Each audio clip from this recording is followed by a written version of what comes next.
Жогорку кеңештин бүгүнкү отурумунда дагы депутаттар шайлоо темасына кайрылышты. Анда өкмөт административдик ресурс колдонулбайт дегени менен жерлерде социал-демократтар партиясынын талапкерлерине добуш берүүгө мажбурлоо аракеттери болуп жатканы айтылды. Жалал Абад областында Жагу деген университет бар, мамлекеттик. Ошонун ректору студенттерди бүгүнкү күндө мажбурлап форма 2-ни толтуруп, ушул жерден добуш бересиңер дагы СДПКнын талапкерине добуш бересиңер деген иштери жүргүзүп жатыптыр. Дагы Ош шаарындагы Ош ПВС деген ишкана бар. Ошонун жетекчилиги дагы бүгүнкү күндө кызматкерлерин чогултуп алып, бардыгына тапшырма берип, СДПКнын талапкерине колдоо бересиңер деген сөздөр жүргүзүп атат экен. Демек бүгүнкү күндө администрациялык ресурс колдоно башталыптыр.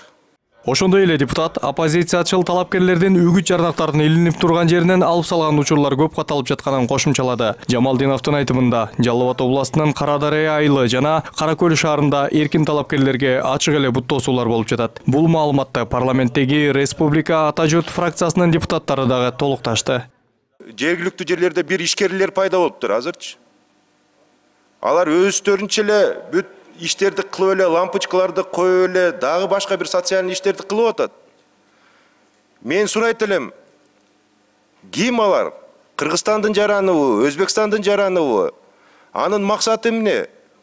Ачык эле айтайын, СДПК партиясына алар шек келтирип атат. Ушундай маселелер абдан көп болуп атат. Мына шайлоонун астында да бизге ар кандай сигналдар түшүп атат, кысымдар болуп атат деген. Мына шайлоонун астында азыр айтып кетейин деген, бул эки эле проблема бар да, бул адым ресурс менен бул акча таратуу. КСДП фракциясынын өкүлдөрү болсо өздөрүнүн дарегине айтылып жаткан сын пикирлерди төгүнгө чыгарууга аракет жасашты. Жогоруда депутаттар дагы СДПК партиясынын атын атап, административдик ресурс, форма 2 деп жатышат.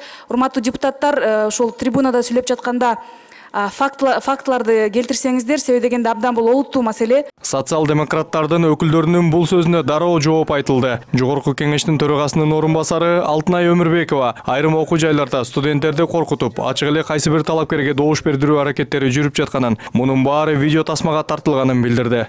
Кечээ эле мына юридикалык академиянын бир мугалими, запистер бар, студенттерди Сооронбай Жээнбековго үгүттөп атат. Анан опрос кылып атат. Кимдер дагы кайсы башка кандидаттарды колдоп атасыңар деп. Кээ бир студенттер эми биз пока не определились деген жооп берип атышат. Бир кыз болсо Яза Бабанова десе чыга ишке дейт. Эми мен ойлойм, бунун баары тең бут опубликовано көрө алабыз. Бюллетендер менен кандай окуя болду мына 3-сентябрь күнү? Так мыйзам бузуу болду. Айрым борбордук шайлоо комиссиянын мүчөлөрүнүн жоопкерчилигин караш керек, баа бериш керек. Мына Асаналиев деген мырза айтып атат, мен уруксат бердим, ошону кескенге деп. Бюллетени — это бланки строгой отчетности, имеющие несколько степеней защиты, в законе так указано.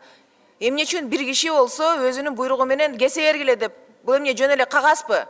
Ошондуктан ошол кишинин борбордук шайлоо комиссиянын мүчөлөрүнүн ошол жерде болгон төрайымынын дагы мен ойлойм жоопкерчилиги каралыш керек. Ошондой эле Алтынай Өмүрбекова мамлекеттик каттоо кызматы менен борбордук шайлоо комиссиясын чакырып маалымат алуу керектигин билдирди. Анын айтымында добуштар топтолуучу сервер менен шайлоочулардын тизмесинде шек жараткан жагдайлар бар. Айрым маалыматтар боюнча көзү өтүп кеткендер менен башка өлкөгө иштегени кетип, жарандыгын алмаштырган адамдар атайлап тизмеден чыгарылган эмес. Мирбек Айтикеев, Нурбек Капаров, НТС.